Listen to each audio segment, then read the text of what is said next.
अभी जिस तरह से माननीय मुख्यमंत्री मनोहर लाल जी ने 2015 में सरस्वती हेरिटेज बोर्ड का गठन किया सरस्वती के रिजर्वेशन के लिए, तो उसके निमित्त बहुत सारी योजनाएं ऐसी चलाई गई जिससे इस प्रोजेक्ट को आगे बढ़ाया जा सके और सरस्वती में पुनः एक बार फिर से पानी प्रवाह हो, इस बात को लेकर सरकार ने चिंता व्यक्त की है। और ये मैं बधाई भी देता हूँ माननीय मनोहर लाल जी को कि पूरे देश में अगर किसी नदी को दोबारा से चलाने का और बहाने का अगर किसी ने बीड़ा उठाया तो माननीय मुख्यमंत्री मनोहर लाल जी ने उठाया।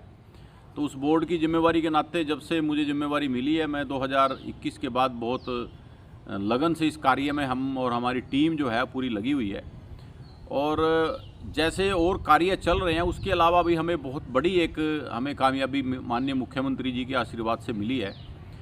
कुरुक्षेत्र में बहुत समस्या पानी की रहती थी, फ्लड के सीजन में बहुत ज़्यादा रहती थी, क्योंकि सरस्वती इस पवित्र शहर के बीच से, थानेश्वर शहर के बीच से होकर निकलती है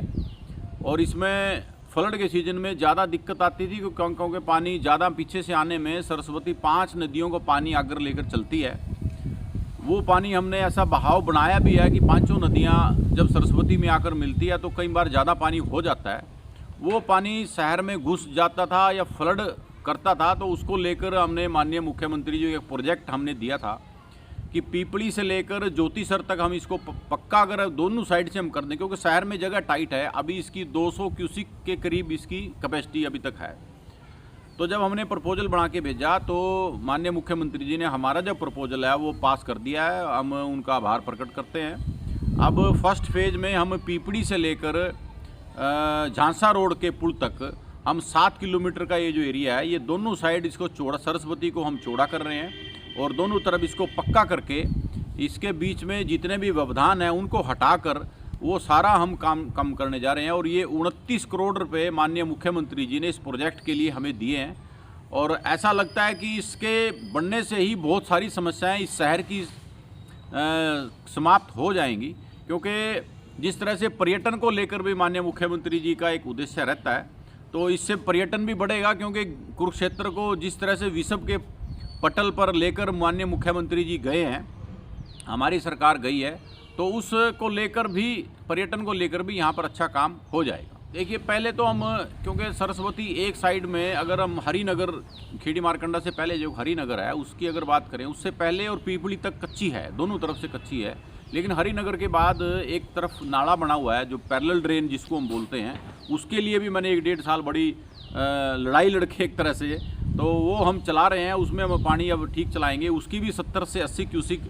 कैपेसिटी है, वो भी सरस्वती के बीच में है। ये जो प्रोजेक्ट हमें जो मिला है 29 करोड़ रुपए का, इसमें हम दूसरी साइड से एक दीवार हम बना रहे हैं ताकि जो पानी फ्लड ओवरफ्लो हो जाता था उसको रोक सकें और नीचे तक इसकी कैपेसिटी बढ़ाकर इसको, दीवार को नीचे तक हम ले जाएंगे ताकि इसकी जो कैपेसिटी 200 क्यूसिक की है वो इस प्रोजेक्ट बनने के बाद 400 क्यूसिक से ज़्यादा हो जाएगी और फिर पानी की समस्या नहीं आएगी। चाहे कितनी भी नदियों का पानी आ जाए, उसके बाद कोई दिक्कत पानी की नहीं आएगी।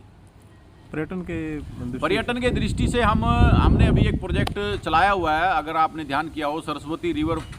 फ्रंट का हमारा पीपली से एक प्रोजेक्ट हमारा चल रहा है। वो अभी हमारी एजेंसी वहाँ पर काम कर रही है, पुल भी वहाँ पर बन गया है, बहुत सुंदर। वहाँ पर बोटिंग का हमारा टारगेट है और वो बोटिंग अब जिस दिन से 29 करोड़ रुपये माननीय मुख्यमंत्री जी ने कल ही हमारे लिए दिया है, तो अब वो हम झांसा रोड तक ले जाने के लिए, माँ भद्रकाली मंदिर तक, स्थानेश्वर महादेव मंदिर तक और शेख चिल्ली के मकबरे तक ये लेकर आने का हमारा जो प्रोजेक्ट है, बीच में जिसमें ब्रह्म सरोवर है, छठी पातशाही गुरुद्वारा, ऐसे सभी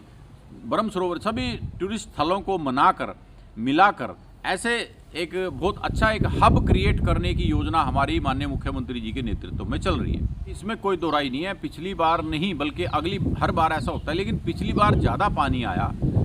सरस्वती नदी में। खेड़ी मारकंडा जो क्षेत्र है बड़ा टाइट सा क्षेत्र है, लेकिन पानी कितना आएगा इस पर आपको अंदाजा नहीं लग सकता। पिछली बार मारकंडा जीटी रोड से पहले भी टूट गया और जीटी रोड के बाद भी टूट गया। जीटी रोड से तंदवाड़ वाला क्षेत्र से पानी टूटकर वो सारा पीपली में, सरस्वती में आ गया और शाहबाद से आगे का मारकंडा टूटकर वो भी ज्योतिसर से पहले सरस्वती में आ गया। और उससे पहले सोम नदी का सारा पानी, मैक्सिमम पानी इसमें आता है, चौतंग का पानी इसमें आता है, आगे टांगरी का पानी इसमें आता है, मारकंडा का पानी इसमें आता है, गग्गर का पानी सरस्वती कैथल में आकर मिलती है सरस्वती में। तो ये 5-6 नदियों का पानी सरस्वती आकर लेकर निकलती है और इन नदियों का पिछली बार लाखों क्यूसिक पानी सरस्वती में आया, लेकिन मैंने साक्षात सरस्वती को देखा कि वाकई में सरस्वती इस क्षेत्र से बहती थी। इतना नेचुरल फ्लो सरस्वती का रहा कि सारा का सारा पानी लेकर सरस्वती आगे बह गई और पूरा O2 head, Sirsa O2 head तक अब की बार ये पानी सारा गया। और मैं आपको ये भी आपको जानकारी दूं कि सिरसा O2 हेड के काफ़ी सालों के बाद अब की बार गेट खुले जो राजस्थान के बॉर्डर पर है, और वो जो फ्लड का पानी है वो सारा राजस्थान में भी गया क्योंकि हमारा हरियाणा में उससे नुकसान हो रहा था। तो ये सरस्वती सारा पानी लेकर आगे जाती है। अब इस प्रोजेक्ट से 29 करोड़ के प्रोजेक्ट से बहुत बड़ा फ़ायदा थानेसर शहर को और इस क्षेत्र को और इसके ऊपर के कैचमेंट एरिया को बहुत बड़ा फ़ायदा होगा, और आने वाले समय के लिए ये रामबाण एक तरह से साबित होगा।